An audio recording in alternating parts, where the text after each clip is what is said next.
नमस्कार। आज हम केपीआई ग्रीन एनर्जी की मार्च 2025 वाली इन्वेस्टर प्रेजेंटेशन देख रहे हैं। हाँ, इसमें पिछले साल का हिसाब किताब और आगे के क्या प्लान्स हैं सब दिया है। बिल्कुल। तो देखते हैं इसमें क्या कुछ खास है। पर हाँ, शुरू करने से पहले एक जरूरी बात। हाँ, ये जरूर बताना चाहिए कि हम सेबी रजिस्टर्ड रिसर्च एनालिस्ट नहीं हैं। सही। और यहाँ कोई खरीदने या बेचने की सलाह नहीं दी जा रही।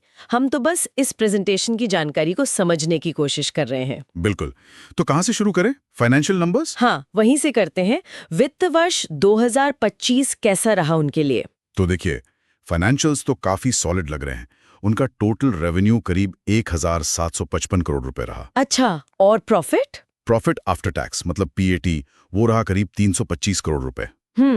और मार्केट कैप भी तो काफी बढ़ गया होगा। हाँ, 13 मई 2025 को उनका मार्केट कैप करीब 8,200 करोड़ रुपए था। और एक और अच्छी बात, उनके कैश फ्लो में भी काफी सुधार दिखा है। कैश फ्लो मतलब हाथ में पैसा? हाँ बिल्कुल। साल के अंत में कैश और कैश इक्विवेलेंट 597 करोड़ रुपए थे। ये पिछले साल से काफी ज्यादा है। ये तो बढ़िया आंकड़े हैं। लेकिन सिर्फ नंबर हैं या जमीन पर भी कुछ दिख रहा है? मतलब उनके प्लान्स वगैरह का क्या स्टेटस है? हाँ, जमीन पर भी काम तो है। उनकी टोटल इंस्टॉल्ड कैपेसिटी अब 950 मेगावाट से ज्यादा हो गई है। 950 मेगावाट। इसमें आईपीपी और सीपीपी दोनों शामिल हैं? हाँ, दोनों। मतलब वो खुद के लिए भी बिजली बनाते हैं और दूसरों को बेचने के लिए भी। लेकिन इससे भी ज्यादा दिलचस्प है उनकी आने वाली कैपेसिटी। आने वाली कैपेसिटी कितनी? करीब करीब 3 गीगावाट मतलब 2.96 गीगावाट से ज्यादा के प्रोजेक्ट्स पाइपलाइन में हैं। 3 गीगावाट। और ऑर्डर्स? ऑर्डर्स भी लगभग उतना ही है, 2.95 गीगावाट से ज्यादा के। अरे वाह, मतलब मौजूदा कैपेसिटी का 3 गुना से भी ज्यादा। हाँ, और उसके लिए उन्होंने तैयारी भी की है। करीब 6,000 एकड़ का लैंड बैंक है उनके पास। और बिजली निकालने के लिए मतलब ग्रिड कनेक्शन? वो भी 3.26 गीगावाट की पावर इवैक्यूएशन कैपेसिटी भी तैयार है। तो ये जो इतना बड़ा एक्सपेंशन प्लान है, उनकी रणनीति क्या है? प्रेजेंटेशन में 2030 का कोई टारगेट है? हाँ, टारगेट तो बहुत बड़ा सेट किया है। 2030 तक 10 गीगावाट से ज्यादा कैपेसिटी। 10 गीगावाट? हाँ, और इसे पाने के लिए वो खास तौर पर आईपीपी मॉडल पर फोकस कर रहे हैं। आईपीपी मतलब वो खुद प्लांट लगा के बिजली बेचेंगे? बिल्कुल।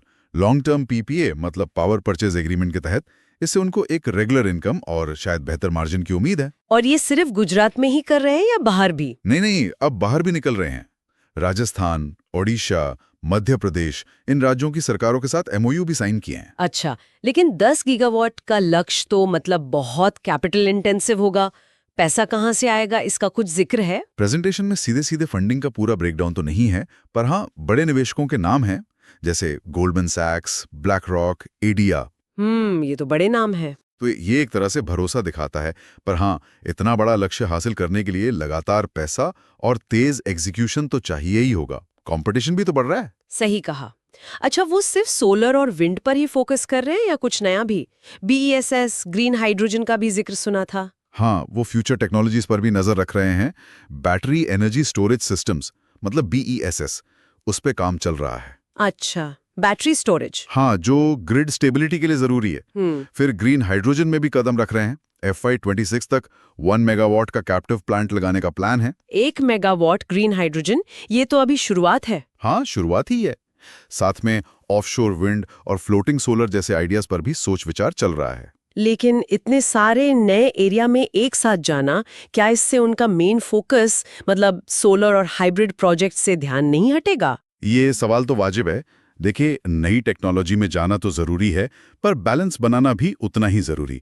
प्रेजेंटेशन ये तो दिखाती है कि वो भविष्य की तैयारी कर रहे हैं, पर हाँ, कोर बिजनेस पर फोकस रखना होगा। उनकी टेक्नोलॉजी टीम कैसी है? आपने वो एनओसी और रोबोटिक क्लीनिंग का जिक्र किया था, वो क्या है? हाँ, एनओसी मतलब नेटवर्क ऑपरेशन सेंटर।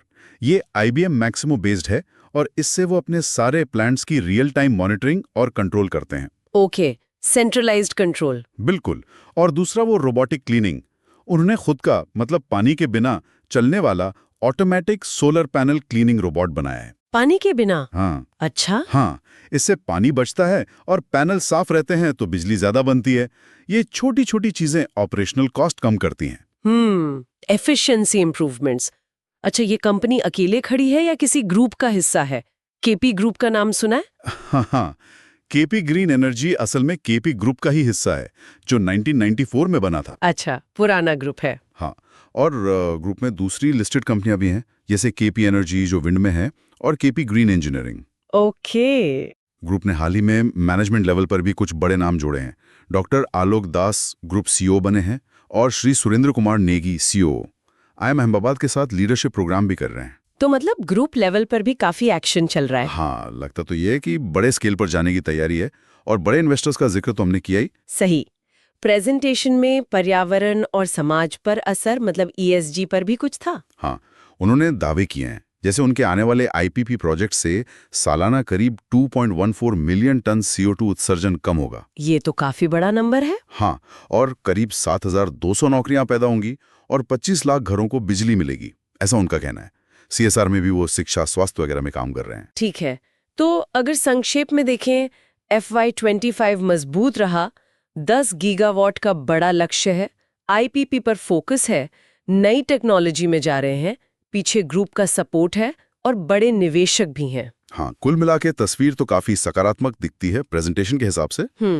पर सोचने वाली बात यह है, और शायद सबसे अहम, कि ये 10 गीगावाट का लक्ष्य अपने आप में बहुत महत्वाकांक्षी है। बिल्कुल। और उसके साथ साथ green hydrogen, BSS, offshore wind जैसे कई बिल्कुल नए और टेक्निकली जटिल एरियाज में एक साथ उतरना, क्या ये सब एक साथ संभालना मुमकिन होगा? हाँ, ये एक बड़ा सवाल है, फोकस और रिसोर्स एलोकेशन का। सही कहा। कंपनी इन अलग अलग महत्वाकांक्षाओं के बीच बैलेंस कैसे बनाएगी और रिसोर्सेज कैसे जुटाएगी, ये देखना वाकई दिलचस्प होगा आगे। बिल्कुल, यही शायद निवेशकों के मन में भी मुख्य सवाल होगा। खैर, आज के विश्लेषण के लिए इतना ही।